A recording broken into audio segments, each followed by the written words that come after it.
Hi,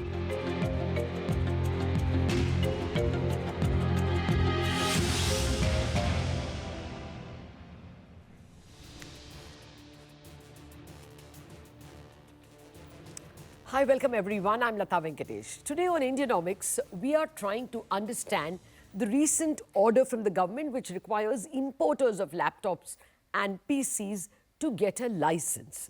The goal of the government is laudable. India imports, as of the last year, 5.3 billion worth of laptops and PCs. That's in FY23. That's around 8 million pieces. And over 90% of that came from China. The government wants these made in India. But the worry of the user industries like IT companies or the GCCs, the Global Captive Centers, is will they be faced with shortage in terms of supply of laptops and PCs? Will they also get exactly the brand and quality they want? Now, the domestic industry is answering that they believe they and the multinational laptop makers can scale up thanks to the PLI scheme. Now, to understand more of everyone's point of view, I have with me Megha Chawla, partner and capability sourcing leader at Bain & Company, Tarun Pathak, the research director at Counterpoint Research, it's a think tank, Ashish Agarwal, VP and head of public policy at NASSCOM, and Saurabh Gupta, CFO of Dixon Technologies. So we have a good mix of users and producers and perhaps think tanks as well. Gentlemen and Megha, thank you very much indeed for joining us. Let me start with NASSCOM because Ashish, you all represent one of the largest user industries. Everyone uses laptops and PCs, but your constituency would be the single largest buyer. Were you all consulted? What are your misgivings, if any? So frankly, this came in as a bit of a surprise, and typically, an import cycle for a company with this license requirement. So what it does is that now it's in the restricted category. We fear that the import cycle could go to something between 3 to 5 months from the time a company decides and starts negotiating to getting that item imported. So that itself is a big stretch, 3 to 5 months, assuming everything gets imported. The one big area of concern is also, a lot of the industry is in these special economic zones, and these are STPI units also. Now, we know for a fact that under the STPI framework and also the SEZ rules, which is, for STPI, the foreign trade policy, there should be no requirement for this notification to be applicable for STPI units and the SEZs. Now, but when we are talking to the local authorities, whether it's the STPI authorities or the custom authorities on the ground or the development commissioners, we are not getting a consistent view on that. So while the law in our mind is clear, it may lead to different interpretations on the ground, and that could impact a certain part of the industry. And then when you go beyond this, I think there are, like you mentioned about the manufacturing in India, and I think it's a matter of between the cup and the lip, right? What is that slip that we might see? For example, if you look at the data center industry, a lot of the high-end servers are currently not manufactured in India, so they're just not there. And we have seen commitments. I think there are news reports that it's going to happen. But again, it's a matter of what happens in the transition. Mm-hmm. And then finally, if you go to the last point, I think the entire idea of import licenses was still now on restricted items, and now it covers everything. So we need a real overhaul of this process of import, because when you're going to look at it in this level of scale, any rejection of application or any of these other things which can delay the process could actually have a significant impact. So we are talking to the government and we are examining the situation, but it's something to be concerned about for the industry. Let me just quickly get two more things corrected. I mean, clarified. When you say STPs, software parks and SEZs, at the moment, are they manufacturing or assembling enough laptops and PCs? If this is clarified, will it be a big relief? So I'm not even talking about manufacturing. I'm talking about the units who are operating in a special economic zone and STPIs who are importing laptops and units. Whether it's applicable to them.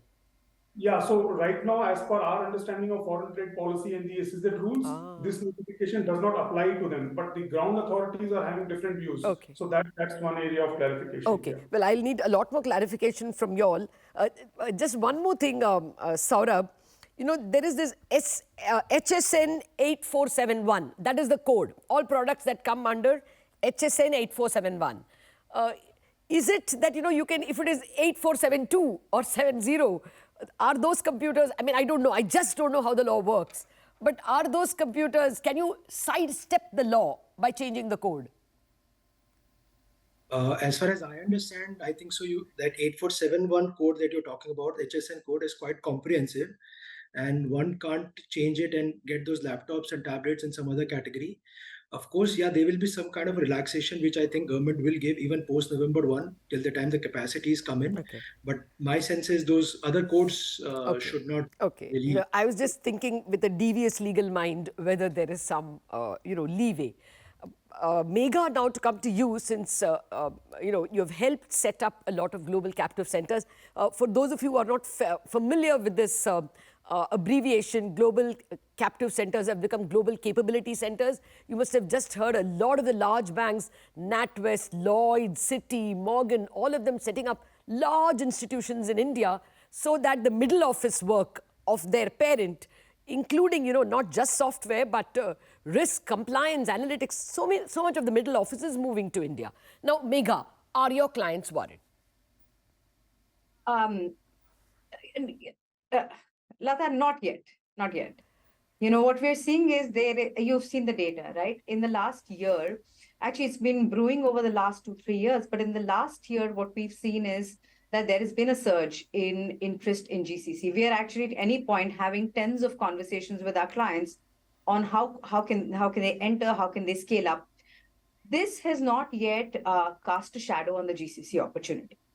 That's for 2 reasons, right? The first is there's just a lot of, right now, everybody's waiting for the modalities to unfold. I think folks are figuring out, you know, how is this import license going to work? What is the implication on timing, on cost, on, you know, will there be more runway over here? So that's number one. The second one is you know, folks do realize that this is going to impact ease of doing business. But if you look at how customers are making decisions on India and GCC, they're looking at 5 or 6 big criteria, right? They're looking at, you know, geopolitical certainty, economic certainty, talent pool availability, depth, stability, cost of living. You know, they look at infrastructure, and then finally they look at ease of doing business. Your laptops are one component of your cost and one component of your ease of doing business. By no means trivial, it's important, but there's a one-time cost. The only thing I'm trying to say is what our clients are seeing, the way they're looking at these decisions, these are long-term decisions. They're looking at the capability and cost advantage that they're going to have over the, you know, over a undefined period. Yes. This was 10, 15 years. So does this create noise, confusion? Absolutely. Does this create uncertainty and reluctance on GCCs? We're not seeing that yet. Having said that, we are waiting that over the next 2-3 months, things are going to unfold, and it'll all see, you know, we would expect that the modalities here are keeping in mind the sheer impact on business, on the consumer, and hence are actually easing the pain while, you know, taking into account all other considerations that have been behind this ruling. Okay. No, fair point. I'm just asking the first 2 questions to Megha and to Ashish from NASSCOM, simply because we must remember on a macro level, software exports, services exports, software and non-software services exports have greatly bailed India out. We are almost a current account balanced country in FY23, or at least the last quarter of FY23, simply because services exports have grown so much. And if that is crucially dependent on electronic goods like computers, we better be worried even on a macro level. We cannot afford to disturb those numbers. Tarun, will we disturb those numbers? Incidentally, Counterpoint Research is the database and the think tank, go-to think tank for this. Do you think, what is your sense in terms of what is the ask of imports? I am told 5.3 billion was the last year, FY23. Can this get seriously disrupted if import licenses are needed?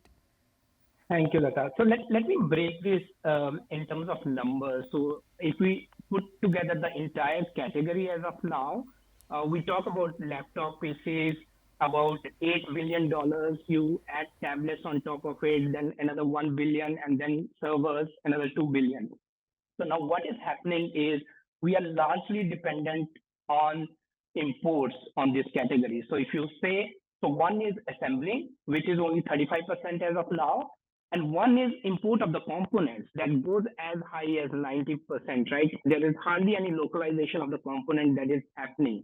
So if you go into this PLI 2.0, you have this set of the different components that are aimed to localize and that you need to do it mandatory one per year, which shows that there is a clear-cut implication on the localization of some of the components that goes into this. Another interesting point here is we are talking about semiconductors on a whole in India, right? And the value of the semiconductor that goes into these categories is even higher. I'm talking about per unit value. So that will be very interesting to keep an eye on how we can reduce the trade deficit and localize some of these numbers. That's a different point, Tarun. You know, semiconductors is a different vertical. At the moment, I think what the government is trying to do is get the laptops assembled here. Like we have succeeded with phones, the hope is that that's why the PLI is announced. So I'll just come back to you in a minute. Let me get Saurabh on this. There is a grand PLI scheme announced, 17,000 crore of subsidies. The last date is August 31st. We are given to understand there are 44 people who have put their hat in the ring so far. I don't know if my numbers are right. You tell me. If the licenses are given or if the PLI is cleared very quickly, do you think that a shortage is not at all on the anvil, Saurabh? Yeah, so Lata, you're absolutely right. I think so. The response to the PLI has been very encouraging. There should be 40 to 44 players, and the last date is 31st August, and the government should give the approvals in say next 30 to 45 days. My sense is post November 1, the government is actually presently today is engaging with the industry, with the brand owners, with the EMS players. My sense is even after post November 1, they will give licenses to the industry so that there are no shortages, because they also realize that for any EMS player or for a brand player to set up a manufacturing capacity of a large order will take 6 to 8 months to ramp up and stabilize and reach to a level of first level of manufacturing, which is basically the panel assembly and the PCBA. And then the next piece of backward integration follows in the years after. So my sense is the only meaningful revenues on purely India manufacturing should start to happen from next financial year. This year, even after 1st November, I think so government will give those licenses so that the brand owners can continue to import and there are no shortages to that effect. Okay. Very quickly, Saurabh, is this like a great time for people like you all and others who are looking to have joint ventures with the Dells and the Acers of the world? Should we see a burst of these kinds of JVs? Yeah. So Lata, we are already manufacturing for Acer. So, and we have been manufacturing for the last 18 months now. Yes. So our volumes in Acer will now go up. And we are also in discussion with a very large global brand who has a very large market share globally as well as in India. And hopefully we should be able to conclude with them in the next 4 to 6 weeks. And we should be able to set up those capacities in the next 6 to 7 months. So clearly it's a large opportunity. So unlike mobile manufacturing, where the government also put a tariff barrier, now IT hardware product was basically an ITA1 product where you can't put tariff barriers. So the government resorted to this non-tariff barriers to trigger that domestic manufacturing. So overall, I think so it's a large opportunity for India and also for players like us. Okay. Well, I have to take a break. But very quickly, Ashish, is the IT industry worried that, FY24 or 25, you can have a problem with, hiring, changing your computers? Is this a big thing that's sitting on their head? So, Lata, I would concur with Megha there. I think it is definitely an ease of doing business issue, but nothing more than that at this stage. And obviously, there is anticipation in terms of how it will actually play out. Yeah. But as on date, I think this is not something which is therefore the industry is sweating on too much, but yeah, definitely working out. All right. Okay. So at least as far as the stock market in India Inc. is concerned, IT industry not terribly worried, more ease of doing business issue. And the EMD companies, the electronic manufacturers, waiting for joint venture participation. So seems good for India Inc. We have to take a break, but after that we are going to discuss how should the license rules be designed so that it doesn't become a pain in the neck in terms of ease of doing business. Back in a jiffy.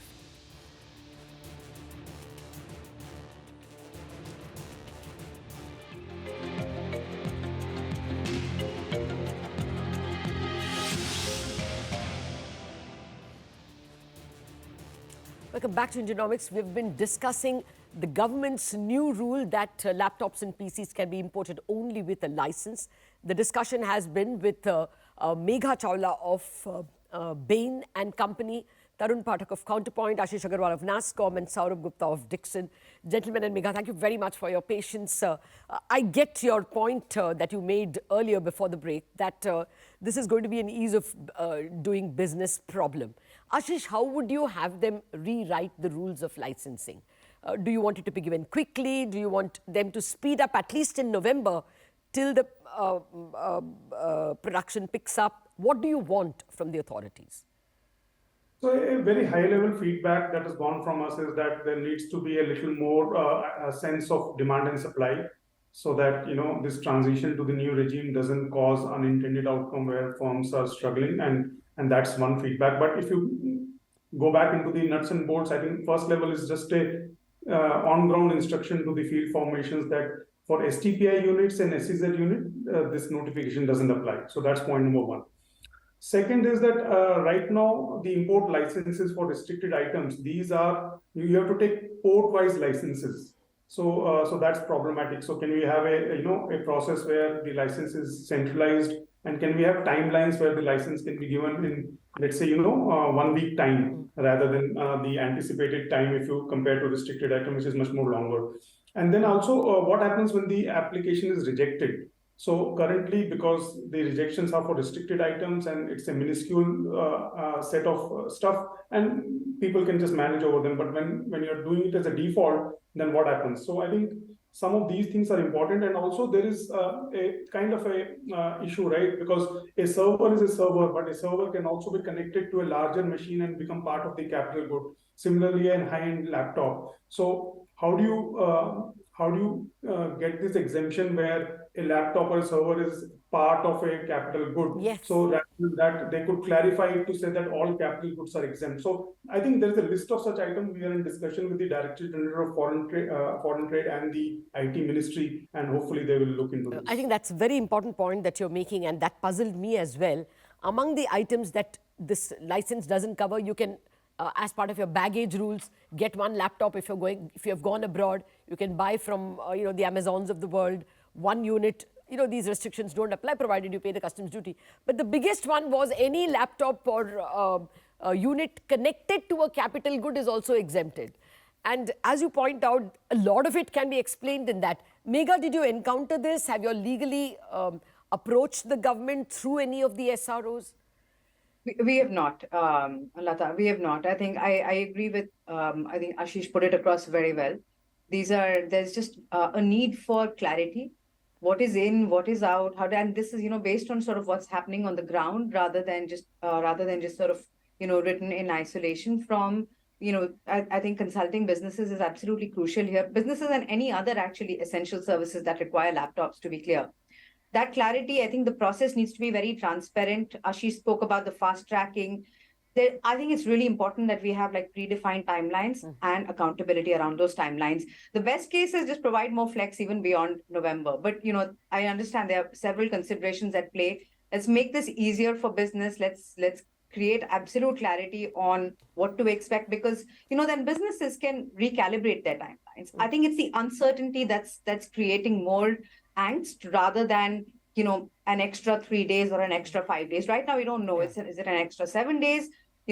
When is new capacity going to come up? I think all of that is owed to business, right? This is the entire services, the entire knowledge services, technology services sector is dependent on this, which is a huge driver of the economy today. So I think we just owe them that clarity. Absolutely. I mean, I'm only saying IT and GCCs, but every bank, every media company, we are all so crucially dependent in terms of the number of laptops and PCs and other equipment that we need. Saurabh, what's your sense? As Tarun was very correctly pointing out, it's not just the assembling, it's the various other parts also that need to be manufactured in India. and just an assembly will mean barely 1% in terms of margin.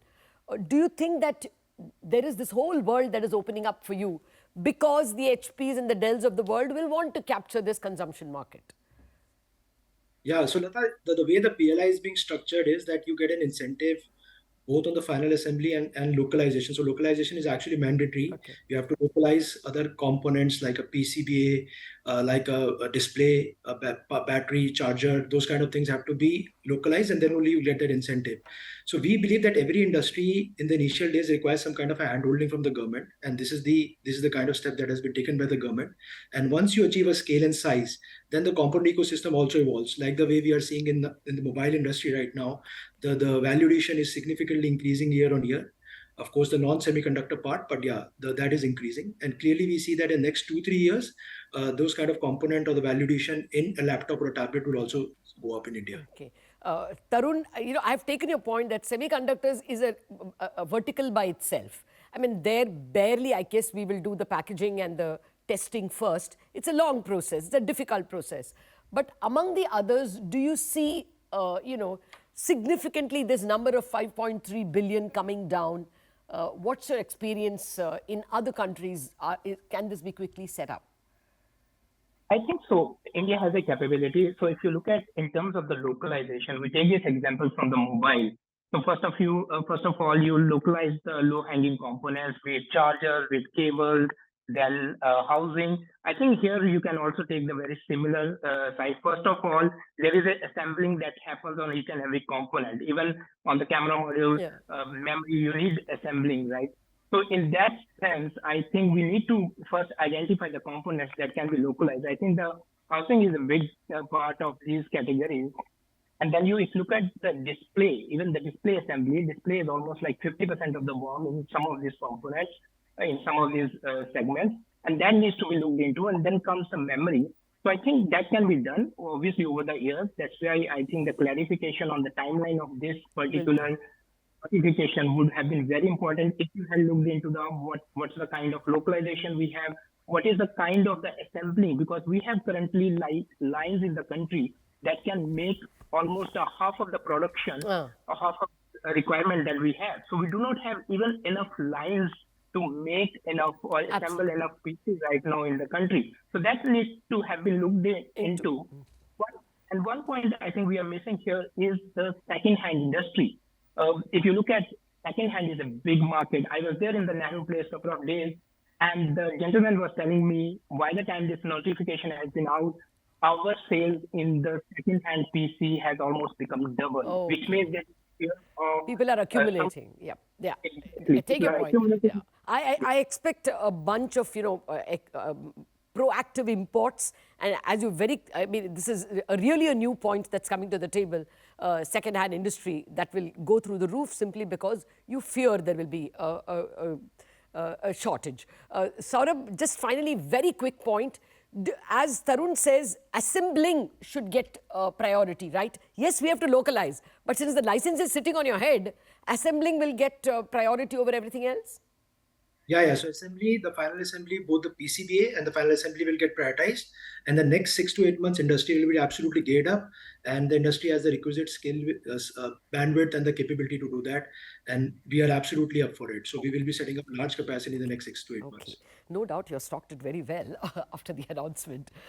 In any case, thank you very much for giving us more clarity on this issue. Ashish Agarwal, Megha Chawla, Tarun Pathak, and Saurabh Gupta. Thank you very much for joining in this conversation. There is a conspiracy theory going that actually the government perhaps started this bogey so that more people will apply in the PLI and the localization becomes a success. Be that as it may, they can be flexible, and that November 1 can also be up for renegotiation. And of course, what the most important takeaway is that the rules of licensing should be extremely pragmatic, and the timeline 1 week rather than 3 months. And even when the licensing is not given, by default, you should be allowed to import. Rules like these will make for ease of doing business. We wrap up on this very important edition of Ingenomics. Thank you very much for watching.